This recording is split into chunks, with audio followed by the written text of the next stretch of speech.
What was Johnny like? Why did you guys think you had so much chemistry between each other? You know, I really don't know. It happened the first. Lorsque Burt Reynolds est monté sur la scène du Tonight Show pour la première fois, il savait qu'il avait une chance de faire en sorte que Johnny Carson se souvienne de lui. Et c'est ce qu'il a fait. L'alchimie entre les deux était électrique, créant l'un des moments les plus inoubliables de la soirée. Mais derrière les rires et les plaisanteries à l'antenne, il y avait une histoire plus profonde, que personne ne connaissait. Juste avant de mourir, Reynolds a décidé qu'il était temps de révéler la vérité sur sa relation avec Carson. Une vérité qui était restée cachée. Une facette de l'histoire que même les plus grands fans n'avaient jamais entendue. Dans cette vidéo, nous plongeons dans cette histoire inédite. Car une fois que vous connaîtrez la véritable dynamique entre ces deux légendes, vous ne regarderez plus jamais les moments classiques du Tonight Show de la même façon. Né le février 1936 à Lansing, dans le Michigan, Burt Reynolds est issu d'une famille aux origines diverses, avec des racines hollandaises, anglaises, écossaises, irlandaises, écossaises, et même cherokee et italiennes.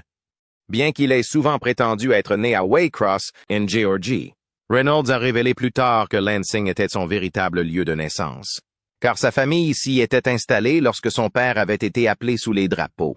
L'enfance de Reynolds a été marquée par d'incessants déménagements en raison de la carrière militaire de son père. La famille s'installe finalement à Riviera Beach, en Floride, en 1946, où Reynolds se lie d'amitié avec Dick Hauser.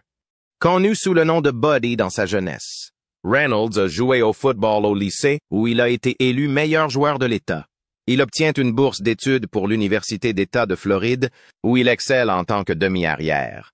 Cependant, sa carrière prometteuse de footballeur a été interrompue par une blessure au genou et un accident de voiture qui lui ont laissé des séquelles physiques durables. Après avoir brièvement quitté l'université pour récupérer, Reynolds retourne à Florida State, mais finit par abandonner le football après une défaite difficile en 1957, ce qui marque le début de la transition de Reynolds du sport vers le métier d'acteur, où il deviendra un nom connu pour son charme, son humour et son allure robuste.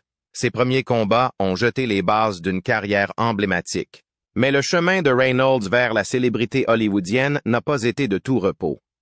Il a commencé humblement en 1958, avec de petits rôles d'invités dans des séries télévisées comme Flight, Schlitz Playhouse et Pony Express.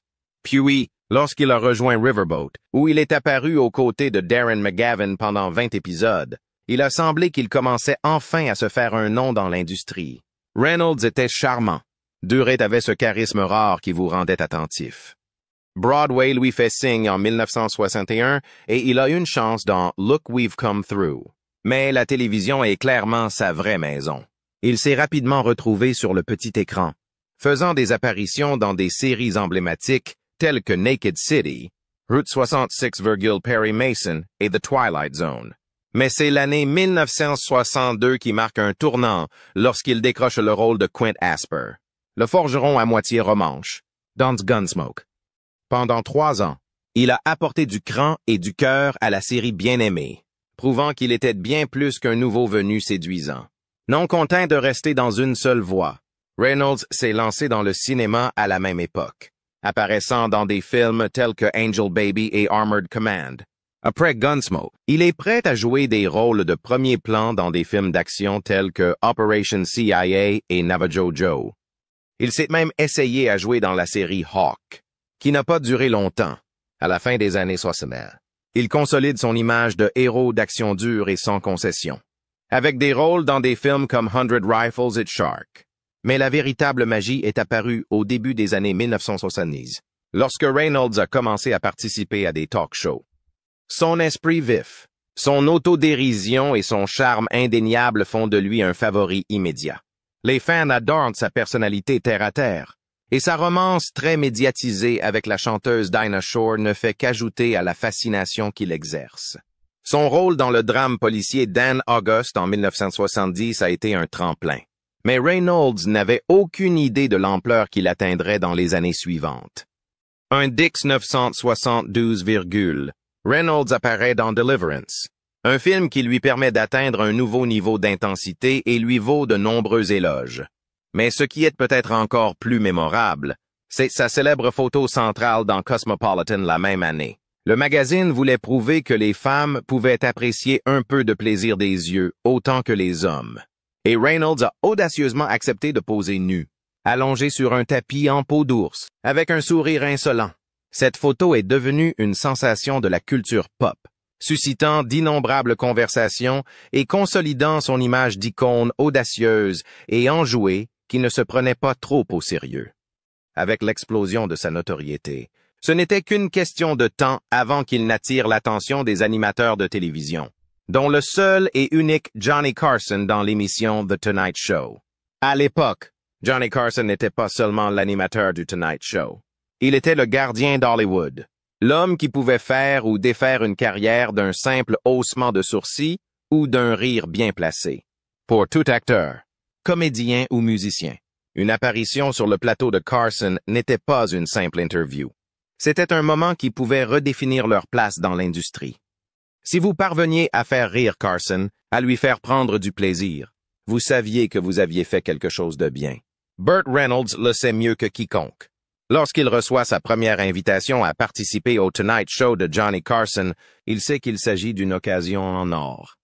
Pour un acteur, s'asseoir en face de Johnny Carson n'était pas un simple créneau télévisuel, mais un rite de passage, une chance d'être vu par des millions de personnes et, si l'on s'y prenait bien, une voie rapide vers la célébrité.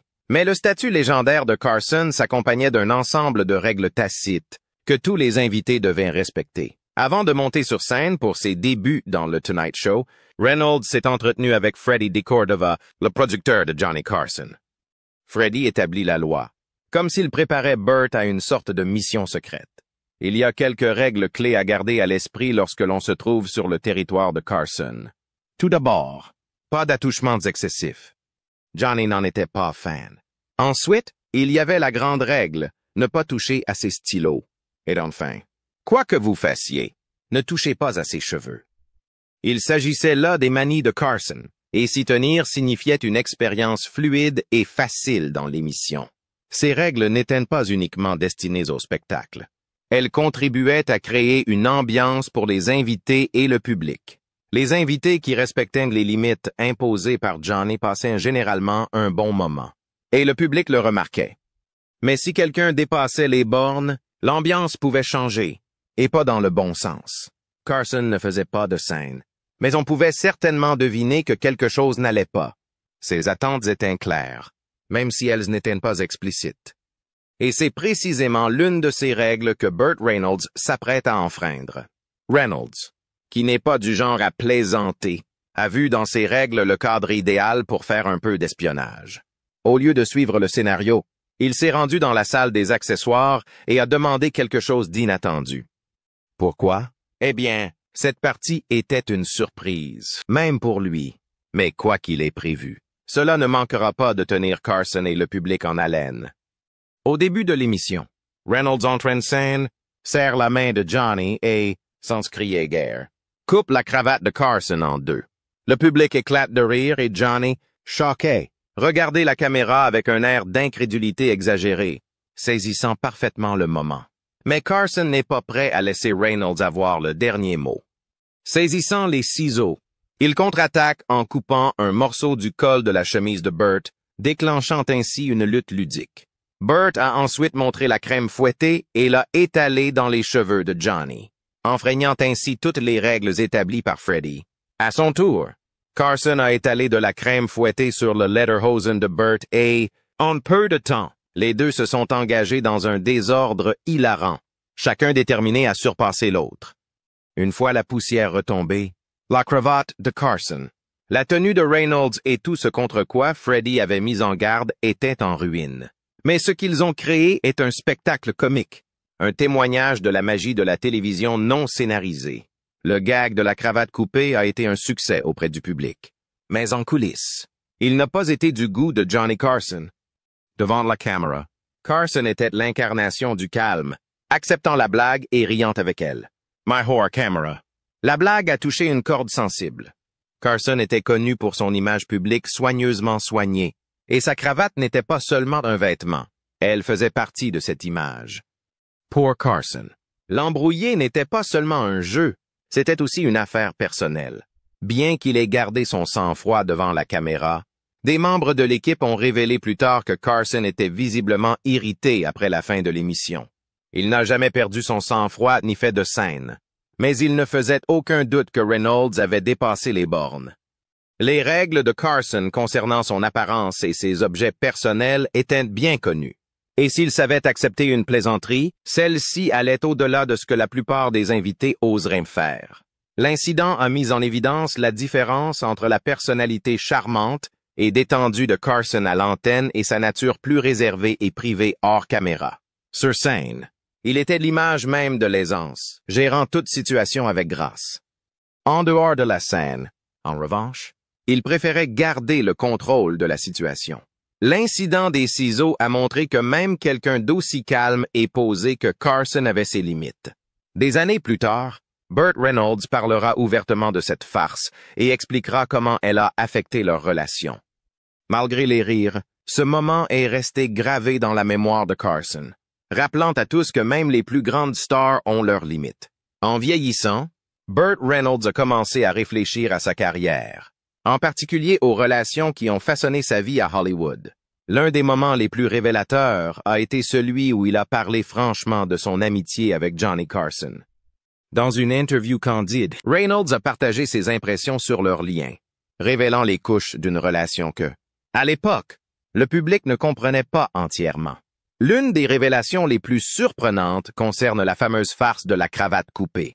Bien que Reynolds l'ait prise pour une farce inoffensive à l'époque, il s'est rendu compte au fil des ans que, pour Carson, elle n'était peut-être pas aussi légère qu'elle en avait l'air.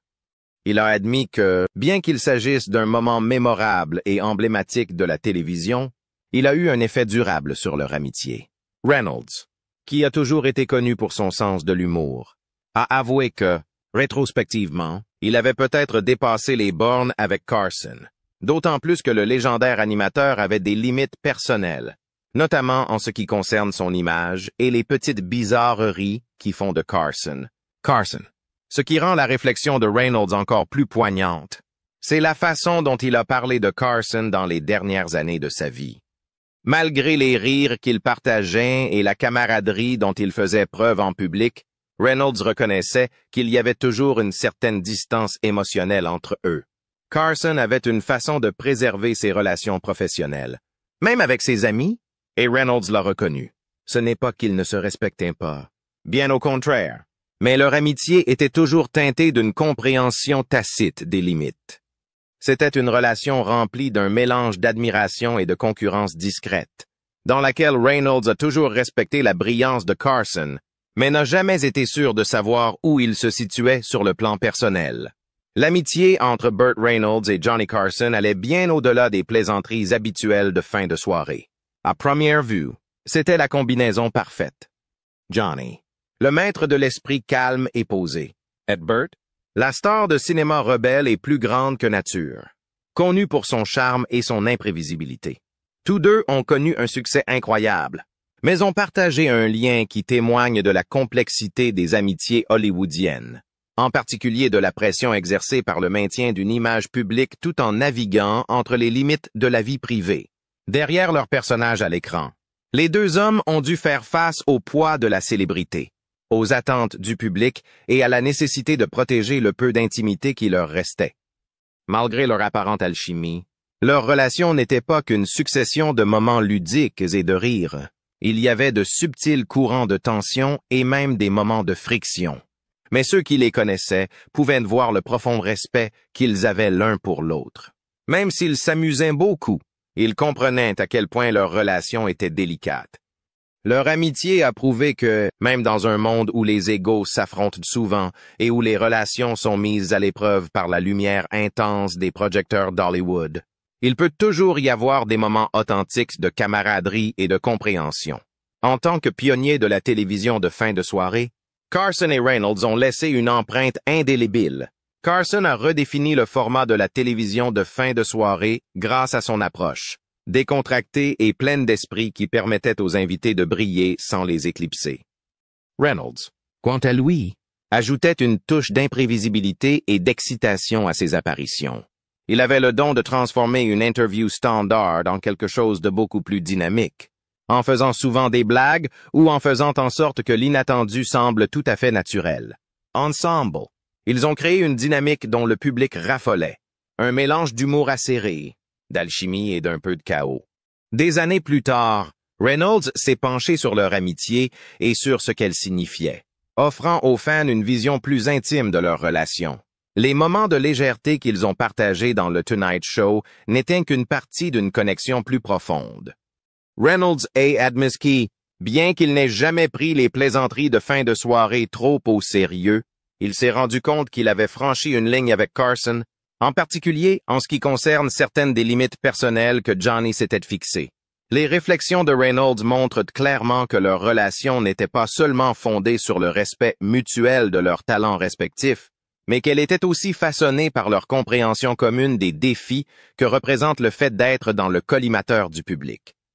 Carson, malgré tout son charme à l'écran, était une personne qui privilégiait la vie privée et le contrôle, ce qui signifie que leurs interactions, à la fois drôles et tendues, mettaient en évidence la complexité du maintien de l'équilibre entre la vie publique et la vie privée. Avec le recul, il est clair que leur collaboration au Tonight Show a représenté bien plus qu'une série de moments comiques. Ils ont montré comment deux icônes du showbiz pouvaient naviguer dans les eaux troubles de la célébrité, de l'amitié et du respect, tout en offrant l'une des émissions de fin de soirée les plus mémorables de tous les temps. Leur alchimie à l'écran n'était pas scénarisée. Elle était réelle et est devenue un modèle pour les futures générations d'animateurs de talk show. Mais peut-être plus important encore, leur relation a révélé que dans le monde d'Hollywood, même les amitiés les plus célèbres ne sont jamais aussi simples qu'elles le paraissent. Le lien entre Burt Reynolds et Johnny Carson était bien plus qu'une série de moments à l'écran. C'était un reflet unique des défis et des nuances des amitiés entre célébrités. À première vue, leur relation semblait légère et pleine de plaisanteries, mais elle était pleine de complexités qui ne sont devenues apparentes qu'avec le temps. Derrière leur personnalité publique, le charme suave de Carson et le style rebelle de Reynolds, se cachait une amitié forgée par le respect, l'humour et, parfois, l'attention. Si leurs interactions dans le Tonight Show étaient souvent pleines d'esprit et d'humour spontané, elles rappelaient aussi que les célébrités, aussi raffinées ou célèbres soient-elles, sont des êtres humains avec des limites et des préférences personnelles. La gêne bien connue de Carson à l'idée qu'on le touche ou qu'on modifie son apparence était une limite claire. Miles Reynolds, avec sa nature espiègle, a repoussé ses limites, ce qui a provoqué des moments de tension entre les deux. Mais malgré les maladresses ou les désaccords, il y avait une compréhension mutuelle entre eux, un lien construit sur l'expérience partagée et le respect tacite que chacun avait pour la carrière et la personnalité de l'autre. Lorsque Reynolds s'est penché sur leur amitié plus tard, il est apparu clairement que leur relation était plus complexe que ce que l'on aurait pu deviner à partir de leurs apparitions télévisées. Elle n'a pas toujours été parfaite. Il y a eu des moments de tension et même des erreurs. Mais elle était réelle. Leur amitié était une danse qui consistait à repousser les limites, à trouver de l'humour dans les situations inconfortables et à respecter l'espace de l'autre lorsque c'était nécessaire. Ce qui a fait ressortir leur lien, c'est leur authenticité, ce qui est rare dans le monde de la télévision. D'une certaine manière, leur lien résume l'ère de la télévision de fin de soirée elle-même, non scénarisée, imprévisible et pleine de moments de connexion authentique. Reynolds et Carson ne se sont pas contentés de divertir. Ils ont établi une norme pour ce que signifie avoir une relation convaincante et non scénarisée avec son public. Leur héritage, marqué par l'humour, le respect et un dépassement occasionnel des limites, continue d'influencer le monde des talk-shows aujourd'hui. En fin de compte, Reynolds s'est souvenu de son lien avec un sentiment de gratitude. Bien que l'incident de la cravate coupée ait créé une certaine gêne en coulisses, Reynolds comprend le besoin de professionnalisme de Carson et, d'une certaine manière, le respect des différences de chacun est ce qui a finalement défini leur amitié. La dynamique entre Reynolds et Carson est devenue un symbole de la télévision de fin de soirée à son apogée. Une époque où la magie des moments non scénarisés et l'humour en temps réel étaient au cœur de ce qui rendait les émissions si captivantes. À sa manière, l'amitié entre Reynolds et Carson s'est inscrite dans le tissu culturel de la télévision, rappelant que même les moments les plus emblématiques comportent